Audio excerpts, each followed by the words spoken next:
नमस्कार। कभी सोचा है कि जब कोई बहुत जरूरी गवाह अदालत पहुंच ही ना पाए या फिर किसी जमीन के झगड़े को सुलझाने के लिए उस जगह को देखना ही पड़े, तो अदालत करती क्या है? देखिए, हमारे कानून में इसका एक बड़ा ही दिलचस्प हल है, कोर्ट कमीशन। ये वो तरीका है जिससे कानून के हाथ अदालत की चार दीवारी से भी बहुत दूर तक पहुंच जाते हैं। तो असल सवाल यही है ना, कि अगर एक अदालत जो एक कमरे में ही काम करती है, उसे किसी दूर दराज की प्रॉपर्टी को देखना हो, या किसी बीमार गवाह से सवाल करने हो, या किसी ऐसी जगह की जांच करनी हो जहां पहुंचना मुश्किल है, तो ये सब होगा कैसे? तो चलिए सबसे पहले समझते हैं अदालत की इसी दुविधा को। ये वो दुविधा है जहां फिजिकल लिमिटेशंस, मतलब भौतिक सीमाएं, न्याय के रास्ते में आ जाती हैं। सोचिए, अदालत तो एक बिल्डिंग में है, वो कहीं जा नहीं सकती।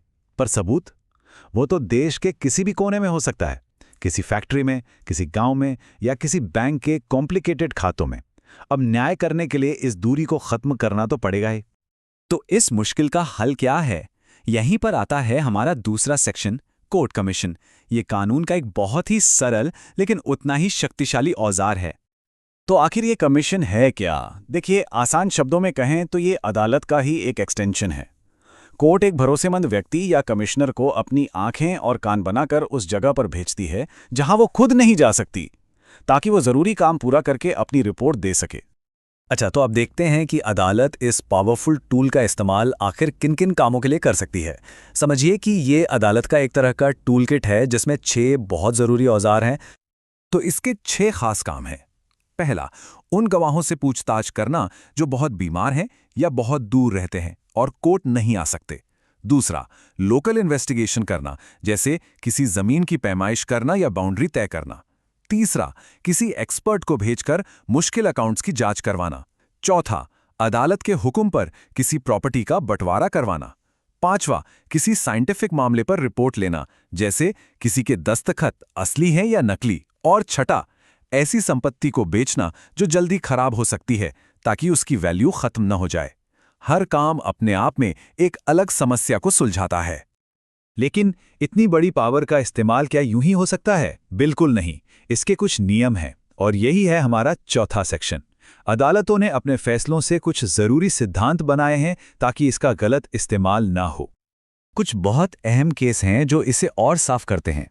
जैसी सलीम भाई केस कहता है कि ये पावर सिर्फ तभी इस्तेमाल हो जब न्याय के लिए बहुत ही ज्यादा जरूरी हो।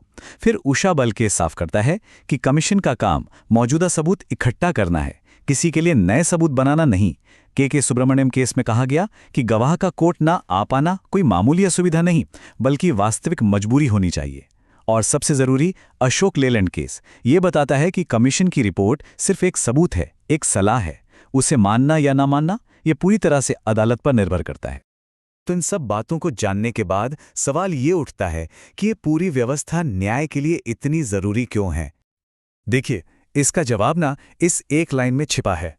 ये एक ऐसा सहायक प्रक्रियात्मक उपकरण है जो ये पक्का करता है कि कोई भी रुकावट या मुश्किल न्याय पर असर न डाल सके। मतलब सीधी सी बात है, कोई भी प्रक्रिया या दूरी इंसाफ के रास्ते का रोड़ा नहीं बननी चाहिए।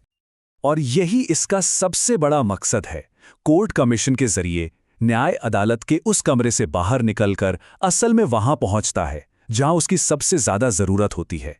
ये सचमुच कानून के हाथों को लंबा और असरदार बनाता है। और आखिर में एक सवाल भविष्य के लिए। सोचकर देखिए, आने वाले वक्त में टेक्नोलॉजी इसे कैसे बदल सकती है? क्या ड्रोन से जमीन की पैमाइश होगी, या वर्चुअल रियलिटी के जरिए गवाही ली जाएगी?